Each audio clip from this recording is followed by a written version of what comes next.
மாநிலங்களவை தேர்தலில் போட்டியிடும் திமுக வேட்பாளர்களின் பெயர்கள் அறிவிக்கப்பட்டிருக்கின்றன. மாநிலங்களவை தேர்தலில் போட்டியிடும் திமுக வேட்பாளர்கள் பட்டியல் தற்போது வெளியிடப்பட்டிருக்கிறது. மாநிலங்களவை தேர்தலில் போட்டியிடும் திமுக வேட்பாளர்கள் யார் யார் என்ற பட்டியல் வெளியிடப்பட்டிருக்கிறது. மாநிலங்களவை தேர்தல் அறிவிக்கப்பட்ட சூழலில் தற்போது திமுக வேட்பாளர்கள் பெயர் அறிவிக்கப்பட்டிருக்கிறது. திமுக சார்பில் வில்சன் மீண்டும் மாநிலங்களவை எம்பி ஆகிறார். விவரங்களோடு செய்தியாளர் அன்புச்செல்வன் இணைகிறார். அன்புச்செல்வன், திமுக சார்பில் வெளியிடப்பட்ட மாநிலங்களவை எம்பி பட்டியல் என்னென்ன? மாநிலங்களவை உறுப்பினர் தேர்தல் போட்டியிடக்கூடிய திமுக வேட்பாளருக்கான அறிவிப்பை திமுகவின் தலைவர் மு.க.ஸ்டாலின் வெளியிட்டிருக்கிறார். அதில் 2025 ஜூன் 19 ஆண்டு நடைபெற இருக்கக்கூடிய மாநிலங்களவை உறுப்பினர் தேர்தலில் திமுக சார்பாக போட்டியிடக்கூடிய 4 இடங்களில் 3 இடங்களுக்கு திமுகவுடைய வேட்பாளர்களும் மற்றுமல்ல ஒரு இடத்திற்கு ஏற்கனவே செய்து கொண்ட ஒப்பந்தத்தின்படி மக்கள் நீதி மய்யத்துக்கு ஒரு இடம் ஒதுக்கப்படுவதாகவும் அதில் குறிப்பிடப்பட்டிருக்கிறது. அதிலும் குறிப்பாக திமுகவினுடைய வேட்பாளராக பி. வில்சனும் இதற்கு முன்பாகவே அவர் மாநிலங்களவை உறுப்பினராக இருந்து கொண்டிருக்கிறார். அதற்கு அடுத்ததாக எஸ்.ஆர். சிவலிங்கமும், அதே போன்று மூன்றாவதாக கவிஞர் சல்மா, அவருடைய உயர்பெயர் என்பது ரொக்கே மாலிக் என்ற கூடிய கவிஞர் சல்மா ஆகிய 3 பேருக்கு வழங்கப்பட இருக்கிறது.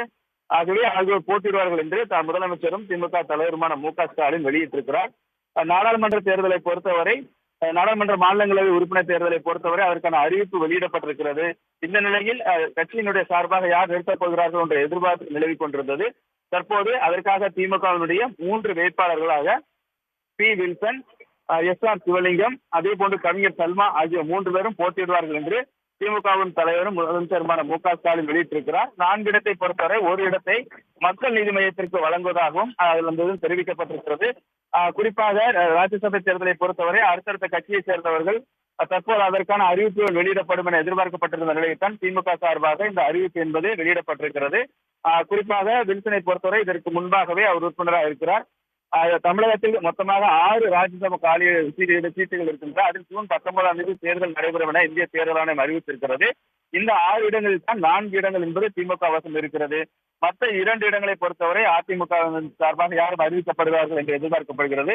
இதற்கு முன்பாக தமிழகத்தில் திமுக சேர்ந்த வில்சன், எம். சண்முகம், எம். அப்துல்லா, மதிமுகவுடைய பொதுச் செயலர் வைகோ மற்றும் அதிமுகவினுடைய சந்திரசேகரன், பாமகவுடைய அன்புமணி ஆகியோர் 6 பேர் ராஜ்யசபா உறுப்பினருடைய பதவிக்காலம் ஜூலை மாதம் நிறைவடைகிறது. இந்த இடங்களுக்கான தேர்தல் தான் வரும் 19ஆம் தேதி, ஜூன் 19ஆம் தேதி நடைபெறும் என இந்திய தேர்தல் ஆணையம் அறிவித்திருக்கிறது. அதில் 4 இடங்களில் திமுக வசம் இருக்கக்கூடிய 3 இடங்களுக்கான வேட்பாளர்கள் அறிவிக்கப்பட்டிருக்கிறார்கள்.